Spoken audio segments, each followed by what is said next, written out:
कभी आपको लगा है कि आप अपने पार्टनर से प्यार तो करते हो लेकिन फिर भी मिसअंडरस्टैंडिंग खत्म ही नहीं होती।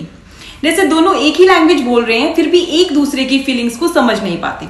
और इस वीडियो में हम बात करेंगे एक फेमस बुक के बारे में, men are from Mars and women are from Venus by John Gray, जिसमें यह बताया गया है कि मेन और वुमेन इमोशनल लेवल पर कितने अलग होते हैं और कैसे इन डिफरेंसेस को समझकर हम अपने रिलेशनशिप को बेटर बना सकते हैं। जॉन ग्रे का कहना है कि मेन आर फ्रॉम मार्स, उनका नेचर प्रैक्टिकल है। जब भी कोई प्रॉब्लम होती है वो सोल्यूशन ढूंढते हैं, वो स्पेस चाहते हैं, कंट्रोल पसंद करते हैं और उन्हें इंडिपेंडेंस उनके लिए सबसे इंपॉर्टेंट है। वुमेन आर फ्रॉम वीनस, मतलब उनका इमोशनल वर्ल्ड ज्यादा डीप होता है, उन्हें कनेक्शन, शेयरिंग, कम्युनिकेशन से कंफर्ट मिलता है। मेन जनरली अपने फीलिंग्स एक्सप्रेस नहीं करते ओपनली, जबकि वुमेन फीलिंग्स एक्सप्रेस करते हैं अपनी स्ट्रेस से डील करने के लिए। ये दोनों अलग वेज ऑफ थिंकिंग और रिएक्टिंग जब तक समझ नहीं जाते तब तक अननेसेसरी कॉन्फ्लिक्ट्स बनते ही रहेंगे। कम्युनिकेशन में भी बड़ा फर्क है। जब वुमेन कोई बात शेयर करती है उनका मकसद होता है please listen to me, understand me, लेकिन मेन तुरंत सोल्यूशन देने लगते हैं। जैसे फॉर एग्जाम्पल, अगर वुमेन कहती है आज बॉस ने बिना वजह डांटा, बहुत बुरा लग रहा है, तो मैन कहेगा तो जॉब चेंज कर लो, सिंपल। तो वो सोल्यूशन देता है, बट वुमेन सोल्यूशन नहीं, सपोर्ट चाहती है। सिर्फ सुनना होता है, फील करना होता है, उनका दुख जो है उनका वही उनका सच होता है।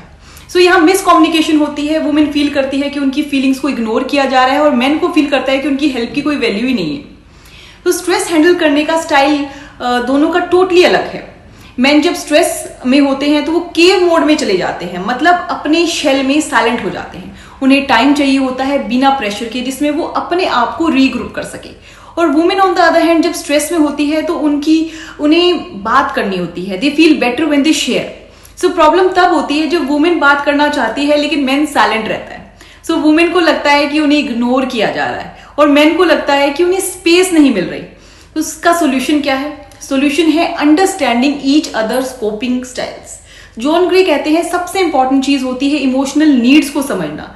मेन की इमोशनल नीड्स है रिस्पेक्ट, एप्रिशिएशन, ट्रस्ट, और वुमेन की इमोशनल नीड है लव, अंडरस्टैंडिंग एंड वैलिडेशन।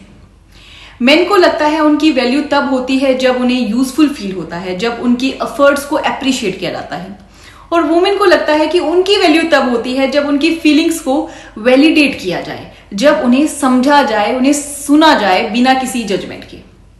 इसलिए जब मेन को कॉन्स्टेंटली क्रिटिसाइज किया जाता है तो वो इमोशनली विड्रॉ हो जाते हैं, और जब वुमेन को इग्नोर किया जाता है तो वो जब उन्हें ये कहा जाता है तुम ओवर रिएक्ट कर रही हो, तो वो बहुत हर्ट फील करती है। सो कभी कभी प्यार होना काफी नहीं होता, उसमें सही लैंग्वेज में एक्सप्रेस करना भी जरूरी होता है।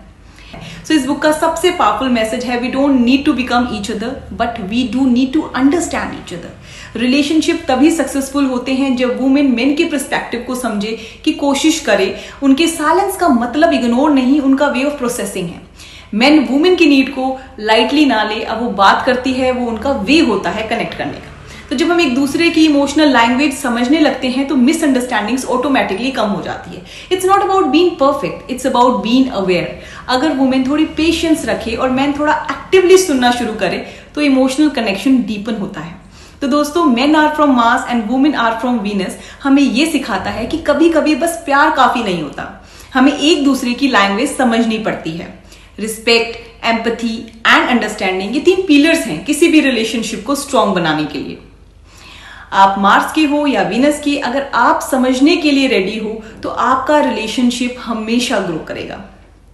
अगर आपको ये वीडियो हेल्पफुल लगा हो तो इसे लाइक करें, शेयर करें और कमेंट करके बताइए। और मिलते हैं नेक्स्ट एपिसोड में, तब तक के लिए कीप हीलिंग।